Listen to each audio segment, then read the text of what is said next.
So, aren't you afraid to travel by yourself versus you're traveling alone? They're very similar. What's the difference? Is it fear or is it the fact that I was alone?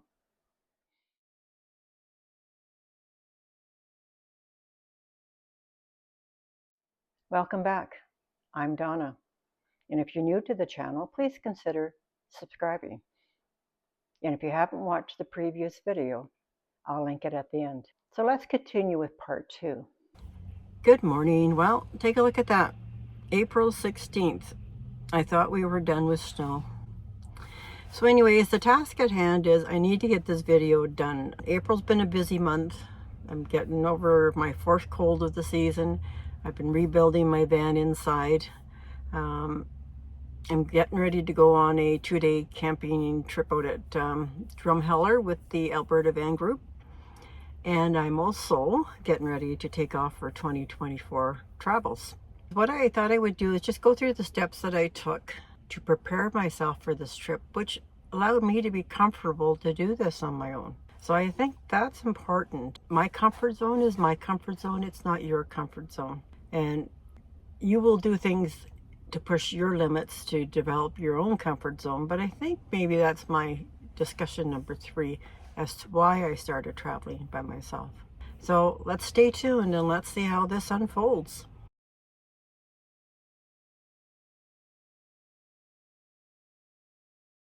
Being prepared. So in 2023, I kicked off my retirement by doing a 5-month trip from Alberta to the East Coast. And I went in from Quebec up to Labrador, came down, went over to Newfoundland, and then came down into the Maritimes. So my 100th video shows the route that I took as I traveled. I was kind of researching, see what I wanted to see, what were some highlights, what could I do, that kind of stuff. Keeping in mind, I'm traveling with a senior pet at this point in time. One of the things I came across was a YouTuber who had gone to Manic 5. And so I watched the video and I was very intrigued by it, and I did my homework and I researched it, and I thought, you know what, I want to see this.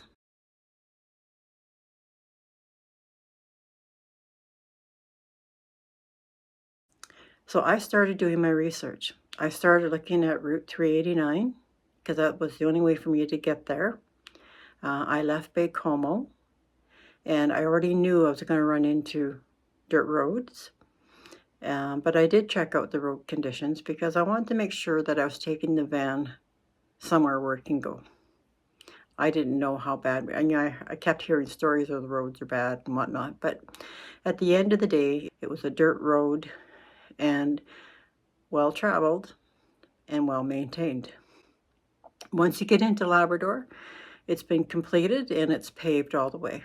The other thing I investigated was how frequently was I going to come across gas stations? Since I was traveling outside of tourism season, were the gas stations going to be open or were they seasonal gas stations? So I had heard stories to have lots of gas, and I did carry 2 5-liter containers of fuel with me. I also found out that I would not have cell service, and I was okay with that. And the other thing I discovered was once you get into Labrador, you're pretty much going to have to boondock. So I was very fortunate the day that I was camping out in Baccalieu that my next door neighbor just came down from Happy Valley Goose Bay, and he was a tourist person from there, and he had to give me an email with all the Google pins of the places where I could boondock. So when I said the route that I was taking, that's when the fear started. Not my fears, their fears. You need a satellite phone. There's no cell service.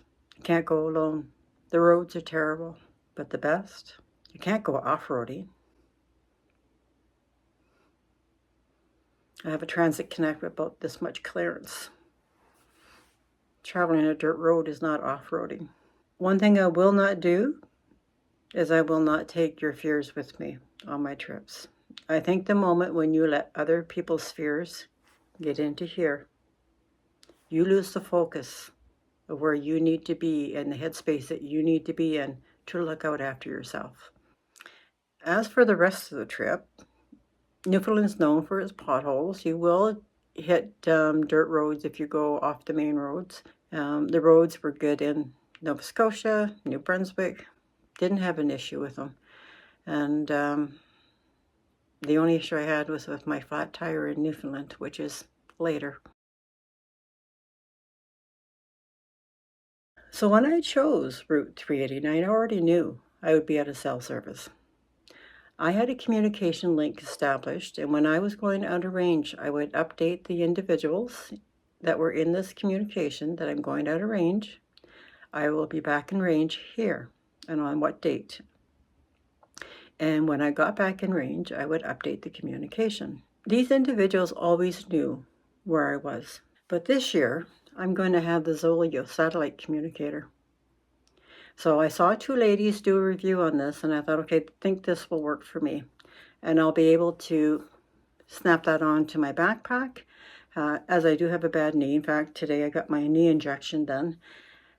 If I were to fall and need help, I should be able to send out messages. So I'm going to hopefully tomorrow get this set up and get my plan activated so I can test it out.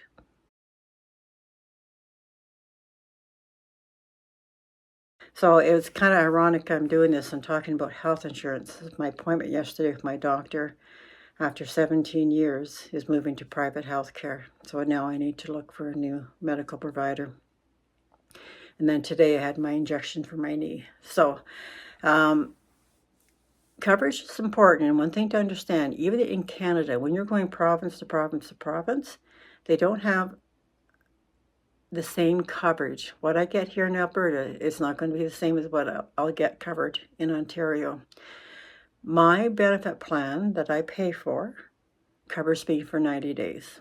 Because I was gone for 5 months, I purchased, I didn't have to, but I purchased the additional coverage so that I was prepared for anything in the event that something happened. Now, Ziggy was a senior dog, and so there was other things that came with that as a result of how old he was. Some of his medication that he was on for his arthritis, I believe it's a Librela injection, required refrigeration. So because I was traveling in the van and staying in the van, I did have a 12-volt fridge, but I didn't want to carry a 6-month supply in case the fridge did a hiccup. It would be a lot of money out the window if something were to happen to my fridge.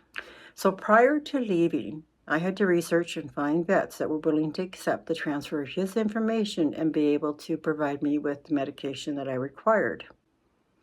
I did find a vet in Sydney, Nova Scotia, and also one in Riverview, New Brunswick, just across the river from Moncton. Specialty food. So prior to leaving, Ziggy changed foods, and he was on a freeze-dried kibble with a digestive topper for his pancreatitis. PetSmart carries it, but the thing to keep in mind when you're traveling up into Quebec and Labrador and then over to Newfoundland, there's only one PetSmart. So I actually phoned the PetSmart in St. John's to make sure they carried the kibble, because it's not the same province to province. In order to accommodate and make sure that he stayed on the same food to not aggravate his pancreatitis, I carried a 6-week supply of food. And even though I had arranged for 2 vet appointments, I still required another emergency appointment in Newfoundland because Ziggy had developed an eye infection. When traveling with a pet, you have to be prepared to find a vet, have all your paperwork, your vaccinations, what kind of medications they have on them, and etc. And I will list those 3 vets that I use down in my description, just in case you come across this and you're traveling and you see this part on traveling with a pet. So camping, even though I boondocked in Labrador, a few times in Newfoundland, I stayed either in provincial, federal, or private campgrounds. My van's not fully equipped, so if I needed heat, I needed electricity because I only have an electric heater. As we hit the heat waves, I needed to maintain and keep the batteries charged that I use for the fans on Ziggy. And I also like the convenience factor of, the showers are there, washrooms, obviously. And in the evenings, I was able to do the laundry services. Personal safety.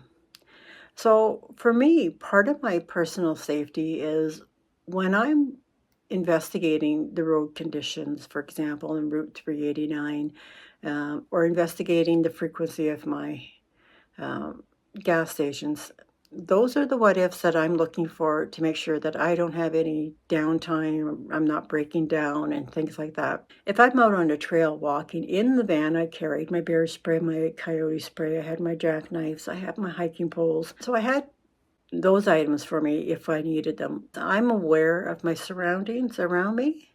I didn't put us into any questionable areas. Though I think you would struggle to find questionable areas on the East Coast and in Newfoundland.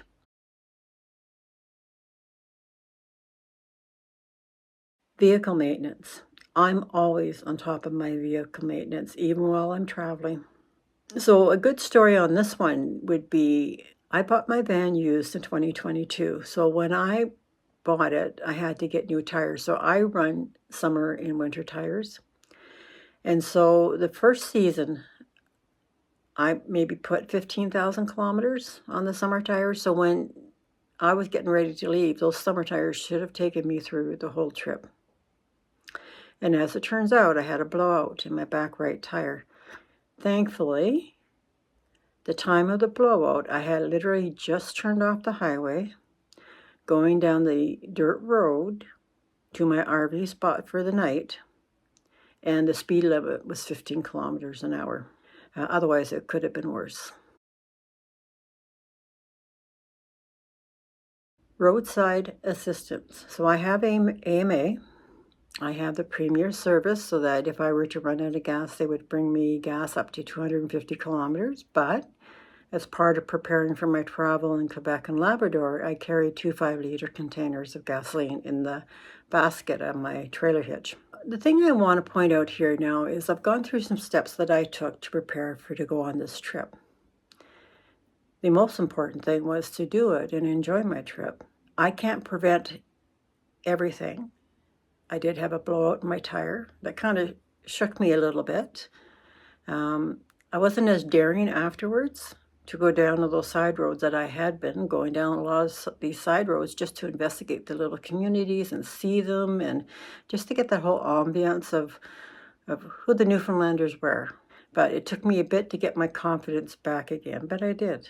All these steps were important to help with my comfort level, and I have to stress that it's my comfort level, and you will take the steps that you need to do to develop your comfort level. So let's stay tuned and let's see where the next road is going to take us, because April's a busy month.